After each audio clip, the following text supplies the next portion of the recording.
Everyone, hello, Terry.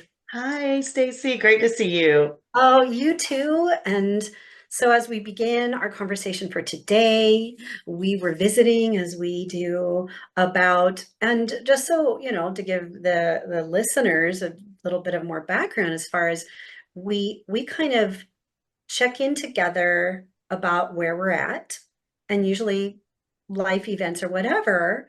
And as we're talking, that's how we come to decide what we're going to bring into the conversation today. And so today, I'm going to introduce, I'll introduce and I'll pass it to you and we'll have our conversation, is about soul retrieval. What it is, like I've had some experience of my own with it, and you have your experience, whatever, with it. And to begin to open up this to our listeners about really what it really means and how it's here also to help us as well, and that it can be a very natural part of our process as a soul in human form. So I'll pass it to you, and excited to talk about it. Yeah, definitely. Yeah, we got into this conversation and just transparency for sure. I have had a personal thing going on for quite some time where I had made the comment even to Stacy that I felt like I was losing a piece of my soul. And that situation has wrapped up for me. And so this was really a conversation that we wanted to bring in about soul retrieval, what that looks like. Soul retrieval is, you can look at this in several different ways, right? It is highly a shamanistic practice, where, you might work with someone who is a shaman, and um, it's retrieving what you've lost in trauma, retrieving, those pieces of your soul that were burdened and really hiding because it was seeking safety. Mhm. And whatever situation you were in, your soul didn't feel safe in that situation. So pieces of that really chose to take a back seat. Maybe that's the best way to say that. And so normally, when we have patterns that repeat in our life, there are pieces of our soul that are tired, they're Mhm. burdened, and they really don't want to deal with it. And so they retract, they go inward. Um, Sometimes they go almost away.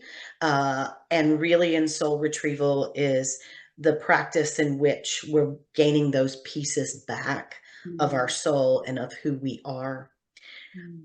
I think it is so important that we're able to, this is a process, right? But we have to be in a place of safety in order to recover and retrieve those pieces of our soul that have been damaged through a human experience. And I don't technically like that word damage, but I will use that word because it when we have trauma, when we are not damaged as humans or as a soul, we're not damaged, but our soul is really hurting, Mhm. and it's been hurt by another soul or a situation or such, and it really wants to seek the safety of not having to interact with that. Mhm. For me personally, in my own situation that has been going on for quite some time, it has been a repetitive pattern, um, that I retreated and used the language that I felt like I was losing some of my soul, because of relationships in the past that have been harmful to me and to my soul, and really trying to escape from being in that situation again. And so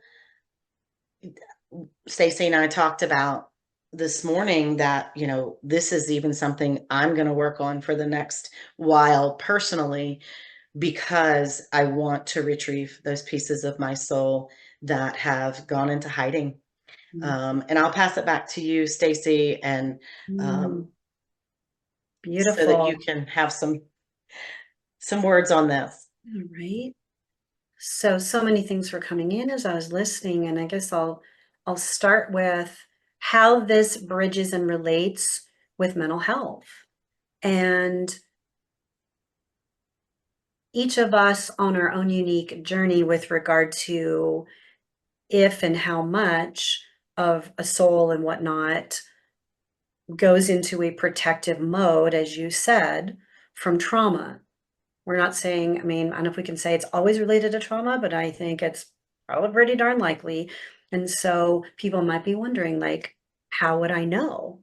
So, like, interesting. So, for you, Terry, of course, you have such a connection with the spiritual realm and your higher self and all of that, that it kind of came into your awareness, of course, all in perfect timing, because as you said, when we're in the situation where we're not safe, that is not the time for that particular aspect. And that relates to all trauma work, whether, whatever and stuff. So, and then a lot of times we don't know. And so people might be wondering, how would I know?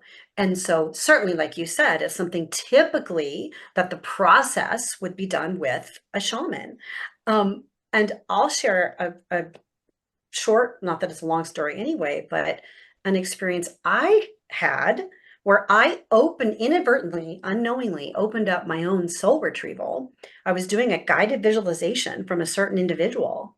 And through the visualization, I had this experience. I saw a younger version of what looked like me. I could see her face, and she was like wrapped up in like the petals of a flower, and the petals opened and she like peered up, and that's as far as it got. Sometime later, I don't think it was very much longer in the future, I happened to know in my local town area someone who does a lot of energy work. She is a shaman. She communicates with angels and guides. She does body talk. Anyway, she's all these things. And I don't remember, but I don't think I might have told her about what had happened, actually. Actually, I think that sparked the intention to set the appointment for the session. And she said, I think you've started the process of a soul retrieval and we can now complete it. And so I wouldn't have known, but following, and I knew it was right. I already had a relationship with her, felt so safe. And I remember the experience being so light and heartening and expansive. And I remember with the communication with the soul and however her process unfolded in the session, there were some really significant pieces of wisdom that got shared. And so we never know what it's going to be like, why we're being led, where we're being led.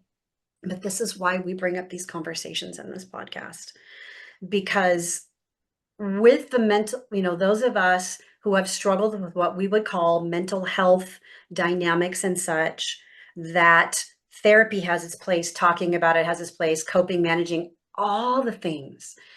But then for anyone here listening who's never even heard of soul retrieval, what? Um, it's just cool because it may be relevant for you now. It may never be relevant, or it might just spark something that you're like, huh. And then when we just follow those nudges, trusting that this is higher guidance, this is higher wisdom coming right in. And as we've said so many times, it's all here for us.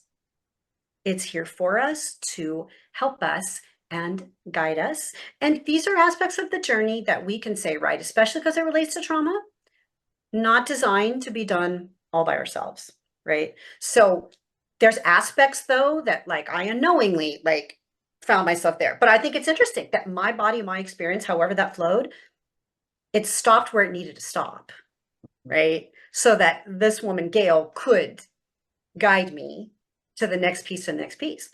But some people are able to sit down and meditate like you, Terry, like you have some experience with this for yourself. Like there's just ways in which that, and then again, when and if, and we follow our own guidance where we're like, okay, now I feel like there's another piece and there might be someone else that I might need to connect with for that. So just awareness of what's possible, that we're kind of naming another possible aspect of what could be affecting someone's experience. Because if we're in that place of disconnection and needing safety so strongly that a piece of us needed to go into hiding, we're gonna feel some struggle in our body. Would you agree? And I'll pass it to you. Like, Absolutely. yeah, right. Definitely. And in the situation that I had been in for quite some time, I was having lots of physical responses to what was going on. And, I'm talking lots of stomach issues, nausea, vomiting. I mean, just constant, um, really manifesting in a physical way.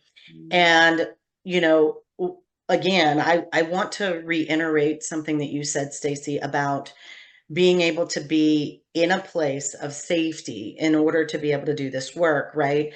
Like, it is not the time when you're in the middle of the situation to be able to go and call back that piece of your soul, because that's going to kind of be counterintuitive, right? Because you haven't come out of the situation.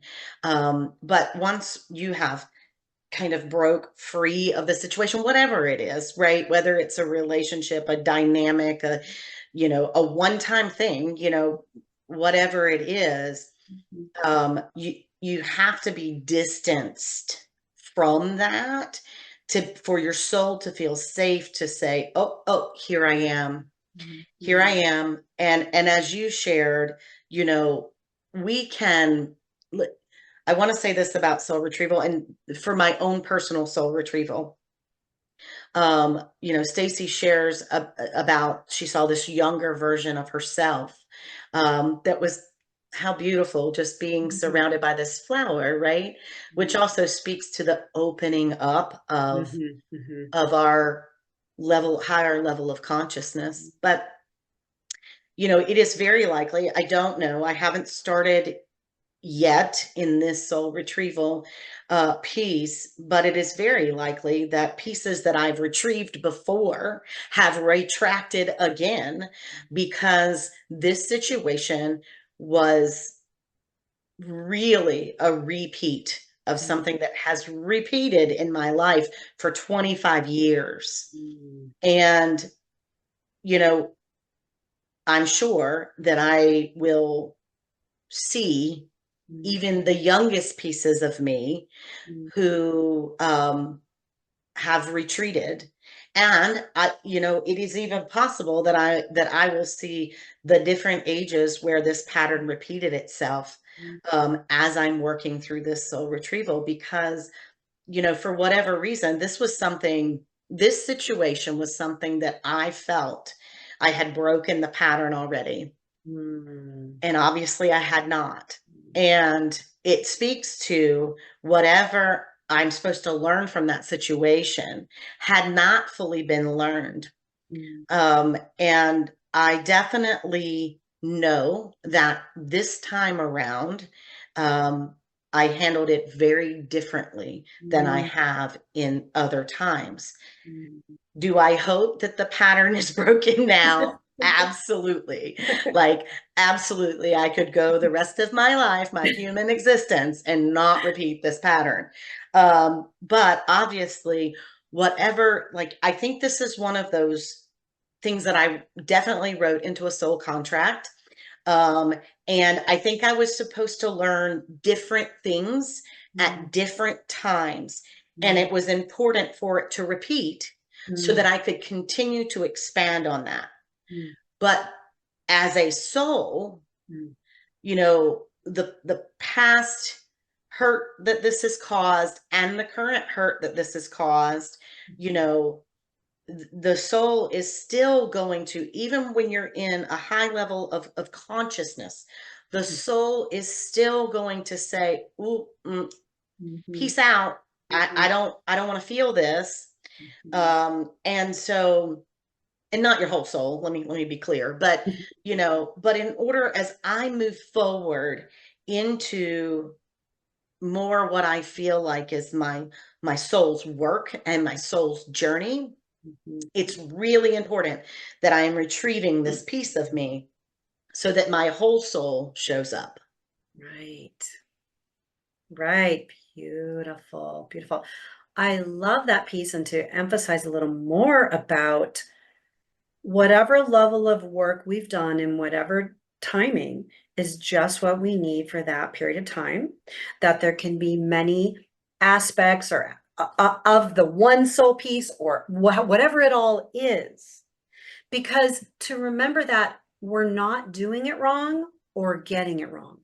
Even when this physical human is just, it gets frustrating, we can feel powerless and helpless and like, for us, a lot of frustration because there's a part of us that's like knows we're meant for more, can envision it, whatever.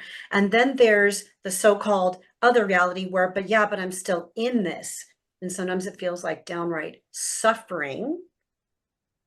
And so with why we bring these conversations out into the world, that whomever in the right timing for them will hear what they need to hear and apply it in whatever way that they feel is right, that we're not getting it wrong. And when we believe that, that's the humanness in us that knows what it wants, and we need all of it. So even that human part isn't doing anything wrong. Because look what happens of how, like, what gets us inspired or motivated to move through to the next piece and the next piece. It's I'm fed up, I'm done. Anger, resentment, the energies of those emotions, they do propel us. Because, and I won't go completely branch off into the emotions and how each one benefits, but if we're feeling more hopeless, powerless, depressiveness, hard to take action from that place. If we are in on the low end, like annoyance, frustration, and I'm doing this because it goes up in intensity, it gets us to either find something new that our soul, higher self is guiding us to that we don't even know. But look what it leads to.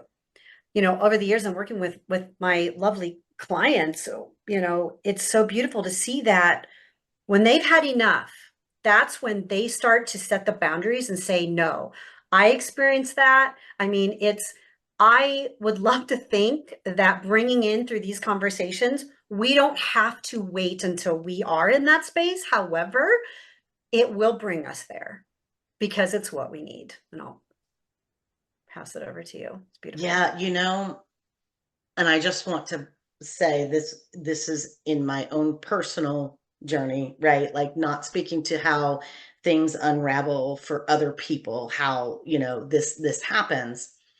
But I do agree that we can get motivated by anger, right? But it's about how we use it, because I Yes. say this for a really important reason. Mhm. When I finally, now this has been 12 years ago or so, the same pattern that has reoccurred. When I finally stood up, probably 12 years ago, right? It came from a place of anger. Mhm. And that's what was the motivator. Now, I am not saying that is a wrong thing to do per se, right?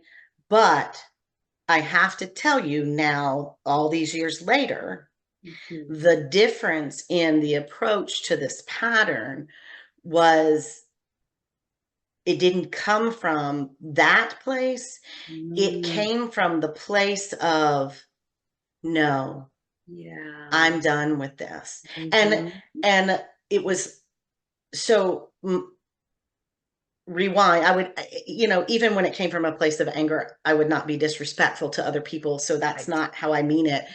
But inside, like, I was motivated by this. Mhm. And yet at this time around, it was it was more resolute. It was Mhm. more, um I'm not angry anymore because I'm learning from this. This is growing me, but I'm also going to draw this boundary that no, no more. And the response of my own soul to this pattern changed significantly in this instant. Um, you know, the last time, now I'm not talking all the 12 years ago, the last time that this pattern showed up, my soul felt hurt. So it Mhm. very much is like a grief journey, right? Yes. Because, and I mean, I'm talking like hurt deeply, Mhm. bawling, crying, to Yeah. this point of, it was like walking through the stages of grief for me. And Mhm. this point, it was like, no, no more, no more. A very different place at where I handled this pattern, which I think is important, because none of it was a mistake of my soul, a mistake of my humanness, a Right. mistake of, there's no blame there, right? Like, um, at all. Yeah. But the responses of what my soul was willing to do anymore, right? Like, was just resolute. And I think it's important that we realize sometimes some patterns, and this is not everything, right? But sometimes some patterns have to go through that whole grief journey before it says, Right. okay, So okay. do you feel like that 12 years ago with that anger, that whatever we want to call it, that being part of your process facilitated moving through to where you are now, where you didn't need that anger response? Yes, yes. So for people to understand when we say everything truly has some purpose and meaning, whether we know it or not, for our highest good. And we Absolutely. often won't know it till later. And I Hmm. also love that you said, so if we're in a place of we're fed up and we're angry, we all of us, of course, have been there, and we're often we that might be turning inward, but we're definitely like we're mistreated by someone in our environment, right outside of our physical body, and it could be really easy to be very caught up in that. And again, that has a purpose. None of what I'm saying is a critical criticism of any of it. But what's interesting about it, when we can know about that, there is a bigger picture always for our journey, for our soul, for our humanness and our growth and all of that. So, and like you said, you didn't act on it in a way because, and again, if we just sometimes we're going to, we might yell it like Yeah, the way that we yeah. communicate can come across that way. And if it does, we need it, but we're always going to learn from it because what often happens is what the parts that are hurting, soul and otherwise, really want. Usually we don't get that need met from that expression of coming out on someone else because what are they going to do? They just get defensive. Still, but sometimes, and I've had many clients, that's just where they were at. And in order Hmm. to hold the boundary, they needed to harness that energy. And I Hmm. definitely work with them to be like, yep, so you feel that because with the awareness that it's here for you, it's not happening to you, then you can be there for yourself, your soul, your parts. Not, I'm not talking about soul retrieval right now. Again, working with someone to do that, whatever, taking care of ourselves. But that processing, like being with some of those intense emotions before we decide to take some kind of action. Hmm. Yeah. Because, well, we can also bring in that we've already named in other episodes, but that people in our environment, they it's not just by accident that they're in our life. We're learning lessons, and it's not so we can just whatever have miserable painful experiences. Look what it does get us ultimately to step into our power, however long that might seem that it takes. And I'll so back to you. Yeah, definitely. Like I said, I mean, we have designed patterns for ourselves in our soul contract, right? And it doesn't mean that if you come out of that place of anger and you stand up, that won't end a pattern. I want to be clear. Like, I want to be clear. It's whatever the lesson that you wrote for yourself is supposed to be. And for me, I feel like in this instance, for me. I feel like it was really supposed to show me that I could come to a place of resolution instead of a place of hurt or anger or any of those things. Because everything intertwines, every single thing intertwines. The more that I began to love self, the more that I began to comfort self, the more that I began to focus on self, the less I needed external validation for the person that I was. And exactly. And so you rewind 12 years ago, and yes, Mhm. I was still learning to love myself 12 years ago, right? You Mhm. rewind 12 years ago, and I needed so much external validation. And I don't mean like somebody telling me something, that's not what I mean, Mhm. but that people knew that I was okay, and people knew that I was a good person, and all of these things. To fast forward here in this place where, not that external validation isn't nice at times. I don't want to make it sound like never do I want to hear a kind word. That's not what I mean. But I no longer need Mhm. to rely on external validation for the human that I am, the person that I am, and the soul that I am. And I love me. And so it was that place of resolution of, no, I'm not going to allow you to try to degrade me as a human, as a soul, as a anything. Um, and I'm not even going to be mad or hurt by it because that's about you. So it really was in this journey for me, in this pattern, in this lesson, that I needed to come to that place where no matter what the other person was doing, saying, being, that I know that it is not a reflection of myself. It Mhm. is a reflection of who they are and where they are, and that I know Mhm. who I am. Mhm. And it doesn't ever matter what anyone else has to say about that. And I needed to get there. And this pattern was going to keep repeating until I got fully there. Right. And like Right. I said, the rewinding halfway, not even really halfway, but halfway to the one before this one, it was so painful. Like my soul was being ripped from my body. I Yeah. wasn't angry at all. I was just so Mhm. hurt by Right. what I saw as this betrayal from someone I deeply cared about, Mhm. Mhm. um, to moving into a place where, Mhm. again, I can care about other human beings. I can deeply care about them. I can love them, but they're on their own journey, and it's not a reflection of me.